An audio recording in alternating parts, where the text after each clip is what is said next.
అలానే మిస్ యాసరావు, విజయ్ దేవరకొండ, రష్మిక ఇప్పుడు దంపతులు.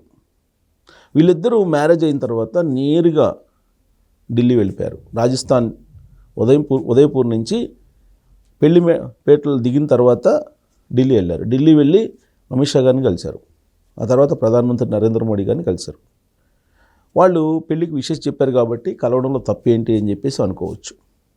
పైగా మార్చి 4వ తారీఖున హైదరాబాద్లో జరిగేటువంటి రిసెప్షన్కి ఆహ్వానించడానికి వెళ్ళారు అని చెప్పి అఫీషియల్గా తెలుస్తోంది. నిజమే, వాళ్ళు కొత్తగా పెళ్లి చేసుకున్నారు. భార్యాభర్తలు ఇద్దరూ అమిత్ షా గారి దగ్గరికి వెళ్ళారు.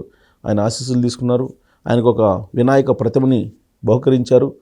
ఆయన ఏదో దీవించారు, రిసెప్షన్కి ఆహ్వానించారు, వచ్చారు. ఆ తర్వాత నరేంద్ర మోడీ గారి దగ్గరికి వెళ్ళారు. సేమ్ అలానే ఆయన ఆశీర్వచనాలు తీసుకున్నారు. అయితే ఇక్కడ అనేక మంది భారతదేశంలో సెలబ్రిటీస్ ఉన్నారు, సినిమా పెద్దలు ఉన్నారు. అలాగే అటువైపు రష్మిక వైపు నుంచి కానీ ఇటు విజయ్ దేవరకొండ వైపు నుంచి కానీ కుటుంబ పెద్దలు ఉన్నారు, అనేక మంది ఉన్నారు. ఆహ్వానించేటువంటి వాళ్ళు కూడా, రిసెప్షన్కి పర్సనల్గా పోయి ఆహ్వానించేటువంటి వాళ్ళు కూడా అనేక మంది ఉన్నారు. కాకపోతే రాజకీయ రంగు ఇప్పుడు ఈ మ్యారేజ్కి పులుముకుంది. కారణం ఏంటంటే బీజేపీ వాళ్ళు ఎప్పుడైనా సరే, బీజేపీ పెద్దలు వాళ్ళు వేసేటువంటి ఎత్తుగడలు కానీ, వాళ్ళు వేసేటువంటి వ్యూహాలు కానీ లాంగ్ వ్యూస్లో ఉంటాయి.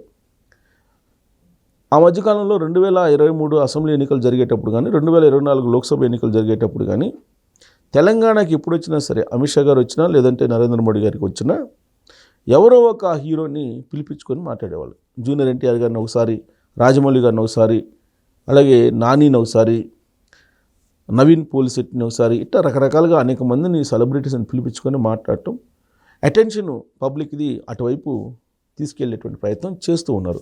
ఒకనొక సందర్భంలో ఎవరినో పిలిస్తే ఎవరో సినిమా సెలబ్రిటీ రావడం కూడా జరిగింది. అది కూడా పెద్ద న్యూస్ అయింది అప్పట్లో తెలంగాణలో.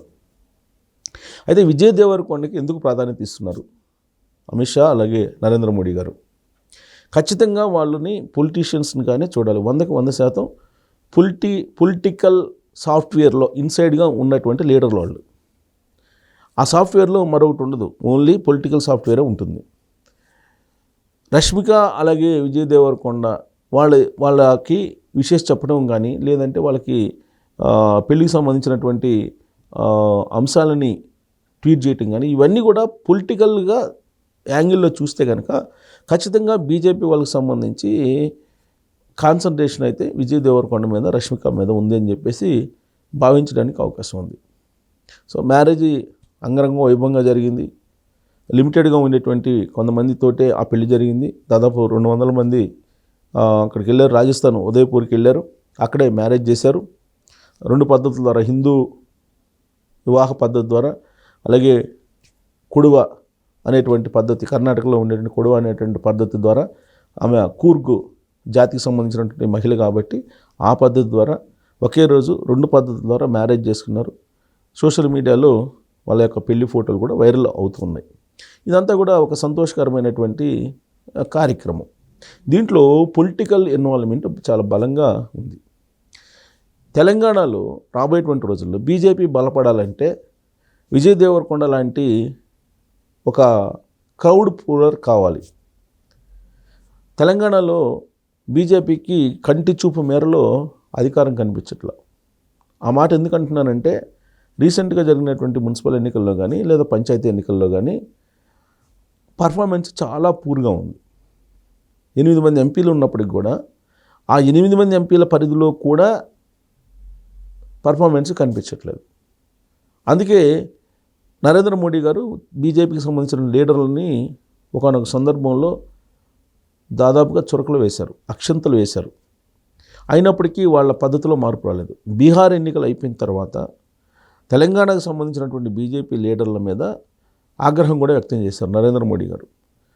కానీ ఏమాత్రం వాళ్ళల్లో చలనం కానీ, వాళ్ళలో మార్పు కానీ రావట్లేదు. పైగా తెలంగాణ బీజేపీ అధ్యక్షుడిగా రామచంద్ర గారు ఉన్నారు. ఆయన నియామకమే బీజేపీ తనకు తాను బలహీనపడటానికి వేసుకుంది అనేటువంటి ఒక ఒపీనియన్ పబ్లిక్లోకి వెళ్ళిపోయింది. బీఆర్ఎస్ పార్టీని బలోపేతం చేయడానికి తెర వెనుక ప్రయత్నం చేస్తుంది. లోక్సభ ఎన్నికల్లోనేమో బీఆర్ఎస్ పార్టీ బీజేపీ సపోర్ట్ చేసుకోవటం, అసెంబ్లీ ఎన్నికల్లోనేమో బీఆర్ఎస్ పార్టీకి బీజేపీ సపోర్ట్ చేయటం అనేటువంటి ఫార్ములా ఒకటి ఉంది. ఈ ఫార్ములాని రాబోయే రోజుల్లో కూడా దాన్ని ఇంప్లిమెంట్ చేయాలి అనేటువంటి ఉద్దేశంతో రామచంద్రరావు గారిని అపాయింట్ చేశారు అనేది కూడా ఒకటి రాజకీయ వర్గాల్లో వినిపిస్తుంది. పైగా రేవంత్ రెడ్డి గారు చాలా క్లియర్గా బీఆర్ఎస్ పార్టీ బీజేపీ రెండు ఒకటేను, ఆల్రెడీ బీఆర్ఎస్ పార్టీ బీజేపీలో విలీనం కావడానికి సెటిల్మెంట్ అయిపోయింది. కవిత గారు ఏమిస్తారు, కేటీఆర్ గారికి ఏమిస్తారు, కేసీఆర్ గారికి ఏమిస్తారు అనేది ఆయన ఎలక్షన్ ముందే చెప్పారు, ఎలక్షన్ అయిపోయిన తర్వాత చెప్పారు. సో ముఖ్యమంత్రి హోదాలో కూడా చెప్పారు ఆ మాట. ఇవన్నీ చూస్తూ ఉంటే కనుక ఖచ్చితంగా ఈ రెండు పార్టీలకు సంబంధం ఉంది అని చెప్పి మనకు అర్థమవుతుంది. ఇలాంటి పరిణామాల చోటు చేసుకున్న క్రమంలో అసలు తెలంగాణలో రాజ్యాధికారాన్ని దిశగా బీజేపీని తీసుకెళ్ళాలి అని అంటే లీడర్ ఎవరు, దీని మీద పెద్ద చర్చ జరుగుతుంది. ఇప్పుడు విజయ్ దేవరకొండ మహబూబ్నగర్ జిల్లా, సేమ్ రేవంత్ రెడ్డి గారి డిస్టిక్, ఉమ్మడి మహబూబ్నగర్ జిల్లా. పైగా కేసీఆర్ గారి సామాజిక వర్గ పరంగా చూస్తే కనుక, అందుకే కేసీఆర్ గారి సామాజిక వర్గం కాబట్టి ఆయన్ని పాన్ ఇండియా హీరోగా చూపించాలని చెప్పి ఒక రకంగా కవిత గారు అనేక సందర్భాల్లో ప్రయత్నం చేశారు అనేది అప్పట్లో వినిపించింది. ఆ లైగర్ సినిమాకు సంబంధించి ఫండింగ్ కూడా అక్కడి నుంచే వెళ్ళాయి, కాళేశ్వరం ఫండింగ్ అది అని చెప్పి కంప్లైంట్ వెళ్తే ఈడీ వచ్చి విచారణ కూడా చేసింది. ఇదంతా కూడా నేనేదో సొంతంగా చెప్పడం కాదు, జరిగినటువంటి పరిణామాలనే చెప్తున్నాను నేను. లైగర్ సినిమాకు సంబంధించి మనీ లాండరింగ్ జరిగింది అనేటువంటి ఉద్దేశంతో ఈడీ వచ్చి విచారణ కూడా చేసింది. చార్మిని విచారణ చేసింది, తర్వాత పూరి జగన్నాథ్ని విచారణ చేసింది. వీళ్ళంతా కేసీఆర్ గారి సామాజిక వర్గం. వీళ్ళు ఒక ఎలివేట్ చేయాలి, విజయ్ని పాన్ ఇండియా హీరోగా చేయాలనేటువంటి ఒక కాన్సెప్ట్ తోటి ప్రమోట్ చేశారు సినిమా ఇండస్ట్రీలో అనేది కూడా అప్పుడు వినిపించింది. కాకపోతే కాలం కలిసిరాక విజయ్ దేవరకొండ కొన్ని సినిమాలకు మాత్రమే ఆయన హిట్ కొట్టాడు. మరి కొన్ని సినిమాలు లైగర్ సినిమా కానీ లేదంటే కింగ్డమ్ కానీ పాన్ ఇండియా సినిమాల్లో చతికిల పడ్డాడు ఆయన. అయితే ఇదంతా ఒక ఎత్తు అయితే, ఇప్పుడు సామాజిక ఈక్వేషన్ను తీసుకొని బీజేపీ వాళ్ళు విజయ్ దేవరకొండని ఎలివేట్ చేయడం ద్వారా రాబోయేటువంటి రోజుల్లో బీజేపీని రాజ్యాధికారం దిశగా తీసుకెళ్ళడానికి కీలకం చేయబోతున్నారు. ఆల్రెడీ రష్మిక నేషనల్ క్రష్ కాబట్టి జాతీయ స్థాయిలో రష్మికని రాజకీయంగా ఉపయోగించుకొని, రాష్ట్ర స్థాయిలో విజయ్ దేవరకొండని ఒక క్రౌడ్ పుల్లర్గా ఉపయోగించుకుంటే రాజ్యాధికారం దిశగా బీజేపీని తీసుకెళ్ళచ్చు అనేటువంటి కాన్సెప్టు ఉండి ఉండొచ్చు.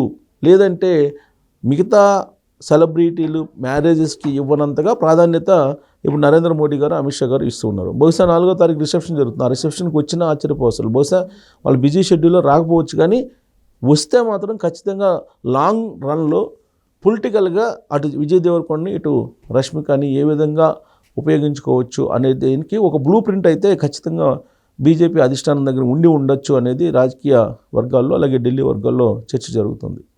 సో కాబట్టి రాబోయే రోజుల్లో వీళ్ళిద్దరినీ బీజేపీ రాజకీయంగా ఎలా ఉపయోగించుకోబోతుంది, కేవలం రాజకీయ కోణం నుంచి ఆలోచించే ఈ విజయ్ దేవరకొండ రష్మిక మ్యారేజ్కి సంబంధించి అటు అమిత్ షా గారు కానీ ఇటు నరేంద్ర మోడీ గారు కానీ రెస్పాండ్ అయ్యారా, మిగిలినటువంటి సెలబ్రిటీల విషయంలో ఎందుకు రెస్పాండ్ కాలేదు, ఈ సెలబ్రిటీల విషయంలో ఎందుకు రెస్పాండ్ అయ్యారు, దీని వెనుక పొలిటికల్ కోణం అయితే ఉందా అనే దాని మీద మీరు కామెంట్ చేయొచ్చు. Thank you.